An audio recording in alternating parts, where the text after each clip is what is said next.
Something is happening where I live in Northbrook, Illinois, that has a whole lot of people here upset. A developer is getting ready to tear down half of our downtown shopping area, and the town government seems inclined to let them. In this video, I'm going to try to explain what is happening, what the impact will be, and what can be done about it. A brief history. Until the 1950s, Northbrook and the towns around it were mostly farms. Then the Eden's Expressway was built, and all of a sudden people could live in the suburbs and drive to work in Chicago each day. Or they could take a commuter train. Developers rushed to buy up cheap land in Northbrook and built a lot of small houses for the generation that was just starting families after World War II. The population of our town tripled in a very short period. There weren't many stores, so someone bought a piece of land right in the center of town and built the Meadow Plaza Shopping Center, which opened in 1959. Not long afterwards, someone else bought the property across the street and put up another shopping center. Between them, over the years, these shopping centers have had the kind of stores people wanted, including a grocery, shoe repair, clothing stores, a variety store, a hardware store, bookstore, pharmacy, dry cleaner, other small shops, and a post office. These days, there are also a couple of restaurants, a coffee shop, and other things. For nearly 70 years, the shopping center has been at the heart of living in Northbrook. Right now, the family who put up the first shopping center is ready to sell it to a developer, Pulte Homes, who wants to tear it all down and build luxury condo buildings. Now, you might be thinking that a private property owner has the right to sell to anyone they want, and that the purchaser has the right to build whatever they want. Well, that's not what the law says. Northbrook and pretty much every town around here has a very specific set of laws called a zoning code that says what you can build and where. For example, you can't put a gas station in the middle of a block of single-family homes. And for years, the law also said you couldn't put a 6-story condo building where the shopping center is. Buildings in the shopping center could only be 2 stories tall. If Pulte wanted to buy the shopping center, tear down all the 1-story buildings that are there now, and put up a new 2-story shopping center, it could do that without anyone stopping it. But Pulte didn't care for that law because it figured it could make more money by not following it. And the seller of the property understood that he could get a lot more for it from Pulte or some other developer if the development didn't have to comply with the law. So someone figured out a way to get rid of the law. Here's what happened. Some people in town didn't like the shopping center, maybe because it wasn't glamorous as Northbrook Court used to be. Northbrook Court had a Neiman Marcus and a Lord & Taylor. The Meadow Plaza Shopping Center has a dollar store, an auto parts store, and a hardware store where bags of grass fertilizer are on display outside. The shopping center has been well maintained. There are no potholes or grass growing in cracks in the parking lot, and the roofs aren't leaking. A few years back, the whole center was given a facelift with new facades, signs, and awnings, so it no longer looked like it was left over from the 1950s, but it still wasn't Rodeo Drive or Fifth Avenue or even Highland Park or Wilmette. Among the people who wanted the shopping center to be prettier were some people in the village government. Over the years, they and the consultants they hired came up with various plans and ideas to remake the shopping center to suit their own tastes. But the plans were just ideas. They didn't change the zoning law, so the shopping center stayed as it was. The solution that someone came up with seems to have been to change the zoning law so that it would allow the shopping center to be torn down and replaced with multi-story condo buildings. We don't know yet who is in on this scheme, but what has become clear over the past few months is that most people in town didn't want the shopping center torn down, so they wouldn't have supported changing the laws to allow that to happen. Hence, the change had to be done in a way that no one would notice. That's not easy. It's not easy to do. State law, in order to prevent anyone from secretly changing laws, says all changes have to be made in public meetings, and for a change as big as changing the zoning law, there had to be public notices and public hearings. You're not supposed to be able to sneak through changes in the law. It's a concept that's known as democracy, representative government, telling the truth. Instead, what we got was deception. More than 3 years ago, the village decided to rewrite the entire zoning code. That's a pretty big job, so they hired a consultant to help. The consultant, with help from the village's employees, held open houses that were supposed to be for the purpose of finding out what people in town wanted changed in the new code. They gave presentations and slideshows. They handed out brochures. The village board and the plan commission, which deals with zoning every day, held public hearings and meetings. Along the way, they told everyone what changes to the code were being considered, like they were supposed to. It turns out almost no substantive changes were considered or made that would impact most people in town. The only big change was to write the code in a different style. Long tables of what was and was not allowed in each part of town were replaced with shorter tables. A section of the code was moved from the beginning of the code to the end. Some administrative procedures were changed so that the village's employees could grant permits without people having to go through long, expensive processes. Only one big change was discussed, but it had nothing to do with the shopping center. The consultants and village staff seemed to like the idea of letting people build duplexes and clusters of small cottages in single-family neighborhoods where the old code did not allow them. But that change was so unpopular that hundreds of people objected, and it was removed from the new code. The new code was adopted and became the law without that change and without any change to the shopping center, or so we were led to believe, but we were fooled. Because hidden in the code was a very big change that said, for the first time, 4- and 5-story condos could be built where the shopping center stood. That change made the property much more valuable and gave Pulte's development a much higher potential for profit. How was it possible to hide the change? At the very beginning of the process of rewriting the zoning code, the village staff and consultants explained to the village board and the public what the process would be. And at every step of the process, they told us what changes were under consideration. The problem was they never, over a period of more than 2 years and through multiple meetings and documents, told us that the new code would let a developer make such big changes to the shopping center. In fact, the first draft of the new code that they showed us did not contain any changes to the shopping center. And at every step of the process after that, when they pointed to the proposed changes, they never mentioned the change to how many stories the buildings in the shopping center could be. Someone slipped the change in, and the public was never told. Now, you might think, well, if people had just read the code before every meeting, they would have noticed the change, but the code was nearly 500 pages long. It's almost certain that no one ever read every word of it before every meeting, and the staff and consultants must have known that no one would. That's why they pointed out the parts of the code that were being changed, so we would know what parts to look at. Not telling us that there was a change to one part of the code was the same as telling us there was no change. But even if someone had spent hours and hours rereading the code and comparing each version to prior versions to spot changes, they likely would not have noticed the change because it was just a few notations in a chart. The change could easily be missed. In fact, at one meeting when someone did ask the staff about how tall the buildings in the shopping center could be, it isn't clear if the staffer even noticed that there had been a change from the 2-story limit. She certainly didn't say it had been changed. It's possible, in fact probable, that most of the members of the village board didn't even know about the change when they voted to adopt the new code in September of 2025. So who was in on the secret? We don't know yet. We may never know. But it's hard to imagine that the president of the village board didn't know. After the zoning code was passed and people came to learn that someone wanted to tear down the shopping center, she was one of the people who was most in favor of tearing it down.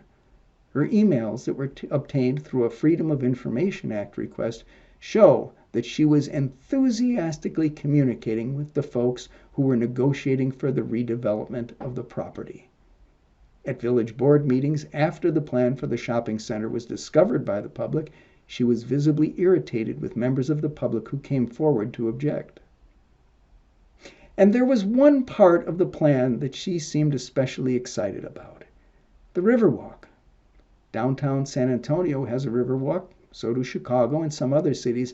It's a pathway where people can stroll along the river, and there are usually bistros and bars where they can dine and drink. Since at least 1998, there have been proposals for a downtown riverwalk in Northbrook, but they've always been rejected. Nonetheless, the current president of the board has said she still likes the riverwalk idea, and Pulte included it in their proposal for redevelopment. Except there won't be any bistros and bars in the Pulte Riverwalk. Their riverwalk is just a sidewalk that runs along the side of the condos, where all there will be to look at as you stroll is the backs of the buildings on the other side of the creek. It also doesn't go anywhere anyone would want to go. Incredibly, to complete the Pulte Riverwalk, part of the open-air chapel and its surrounding trees behind the adjacent village church would have to be bulldozed. That church was there before the shopping center was built. It goes way back in Northbrook history. Who else might have known that the new zoning code contained undisclosed changes? The consultants were in control of the whole rewrite process. They generated various versions of the code, both the one that showed no change and later versions that had the change buried in them. Someone there had to have typed the changes into the document, unless the village sent them text and they just cut and pasted it in. It is entirely possible that some typist was told to insert the changes without realizing they were important. But who would have issued such instructions? It's clear from the presentations that the consultants were in favor of changes allowing duplexes and cottages, but it's not as clear that they favored allowing tall condo buildings to replace the shopping center. So there isn't any reason to think that the consultants initiated the changes regarding the shopping center. Their job is to help the village write whatever code the village wants, not to tell the village what it has to have. Could someone within the village government have conspired with the consultants to slip in the changes? It's almost unbelievable to think that the consultants would have knowingly participated in such a deception. Their entire business is to help communities write their zoning codes. If they got caught misleading the public, it would probably mean they would be forced out of business. They need a clean reputation, or the company is a goner. But what if the consultants were told that they did not need to bring attention to the secret changes because the village staff would take care of that? Knowing that their entire business depends on their reputation, it seems certain that if the consultants received such a request, they would have documented the request. They would have covered their you-know-whats. So far, the consultants haven't told the public what happened. What about the village staff? It's hard to know who knew what, but it's unlikely that any of the staff would have participated in such a charade without direction or permission from the village manager. Our town has a village board and a president of the board who are all elected, but we don't have a mayor. The person who runs the village is an employee, the village manager. She is the chief executive, and every employee answers to her. She carries out the policies that the village board sets. She stated in a public meeting while the zoning code was still being discussed, but outside of the zoning meetings, that developers would want to be able to put up residential buildings that are at least 5 stories tall. And she said the change the developers would want could be accomplished as part of the rewriting of the zoning code. If the language of the zoning code was switched without her knowing, that would be amazing. And someone needs to explain who did it and how. So where do things stand right now? At the end of July, Pulte submitted a request to the village to allow it to proceed with tearing down the shopping center and putting up 3 6-story tall condo buildings. Although some members of the village board seem to think such a plan is allowed under the new zoning code, it isn't, unless the rules are waived. The code clearly says that residential uses, which is what condos are only allowed above the first floor. Throughout the zoning code hearings, staff explained that meant that there had to be retail on the first floor, retail businesses and restaurants. Whether you look at the clear wording of the zoning code or the legislative intent expressed by the staff, you can't have anything except retail on the ground floor. But somehow, Pulte thinks it can use the ground floor of the condo buildings just for a parking lot for the condo owners. And amazingly, some members of the village board seemed ready to go along with that misreading of the zoning code. If that happens, all the public hearings and meetings will have been for nothing because Pulte will be able to do what everyone was told it wouldn't be able to do. This would be a good time to answer the question, so what? What harm would there be in demolishing the shopping center and eliminating its stores? Maybe the old zoning code should have allowed that all along. Maybe the new code is good, even though it was the result of a corrupted process. Well, maybe. But that's pretty much the same as saying, why bother having laws? Why not get rid of the village board? Why not let billion-dollar corporate developers do whatever they want? There may be some libertarians and anarchists who think that way, but the rest of us can easily imagine what the result would be. On a more concrete level, what would happen is that there would no longer be a hardware store anywhere in town. The bookstore, gift shop, yarn shop, coffee shop, shoe repair, dollar store, restaurant, resale shop, sandwich shop, and car parts shop would all disappear. Their owners would be out of business, their employees would be let go, their customers would have to go somewhere else. Should we care about these people? The oddest thing, perhaps, is that the rationale given for destroying these businesses is that it would be good for the few businesses that are left across the street to have the condo owners as customers within walking distance.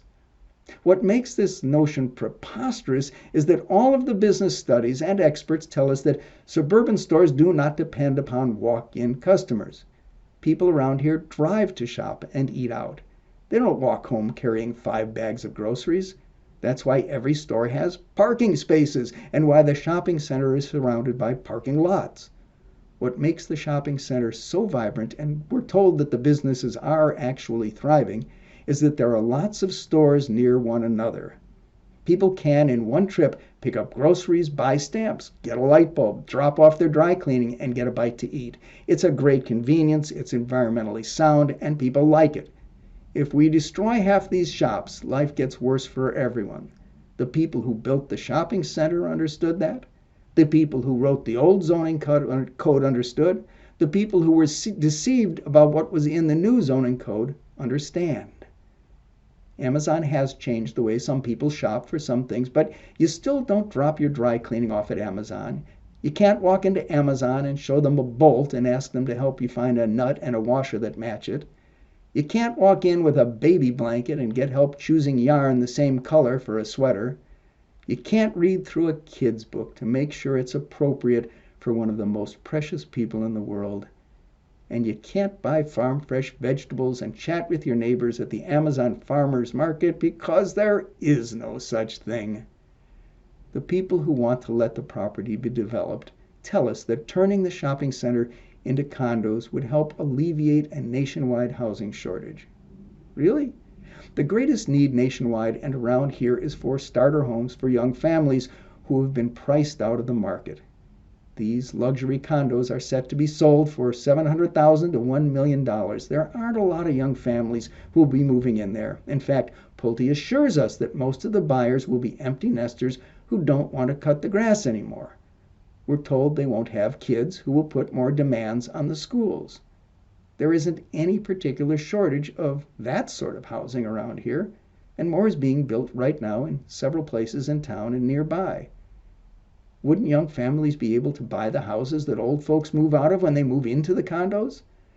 Those are the houses that are too expensive for the young families right now, so no. Clearly, replacing shopping with condos won't do a thing for the housing shortage. An obvious solution to the whole situation might be to let Pulte rebuild the shopping center with stores on the ground floor and condos above. But Pulte knows what the problem with that is. For one, a lot of people don't like the idea of living above a store or restaurant, but some do, so that's probably not going to kill the deal. The real problem is that they want to squeeze more condos into the property than there's room for. A new state law says they could build the condos and not provide any parking for the residents because the development is close to the train station. But everyone knows people won't buy condos around here if there isn't anywhere to park your car. Remember, people around here drive places. They don't walk much, and the bus only runs once an hour on weekdays and hardly goes anywhere. If there are stores, they need parking spaces too, and everyone expects the parking to be free. A developer could provide enough parking spaces for the stores, but there isn't enough land for parking spaces for each condo Pulte wants to build. They would either have to build fewer condos or build a parking garage, either of which reduces the quick profit Pulte wants to make. So the whole thing really boils down to whether Pulte gets to come into our town, destroy the shopping center, and make as big a profit as it wants, regardless of how it affects all of us. There are a lot of other serious problems with the Pulte proposal. The walls of 2 of the 3 condo buildings would be right up against the Meadow Road sidewalk. You could reach out and touch them. You could stand on the sidewalk and lean against them for the entire block, which is completely contrary to what the town's general plan says should be built. Instead of welcoming pedestrians from the rest of downtown, it would be a castle wall shutting everyone out. This isn't an ordinary condo complex, it's a walled fortress. And Pulte, which is based in Atlanta, Georgia, apparently doesn't know Chicago winters. It has made it impossible to plow the snow from the public and private streets inside the condo property because there's no place to put the snow. All those parking spaces would become unusable, the sidewalks would become impassable. And the Pulte plan admits that the 2 small retail stores in the development won't have the 2 stories the code says they must have. They will just have facades that create the illusion that there is a second story. But that's not even the biggest problem with the retail spaces. Pulte says it isn't even going to bother building them.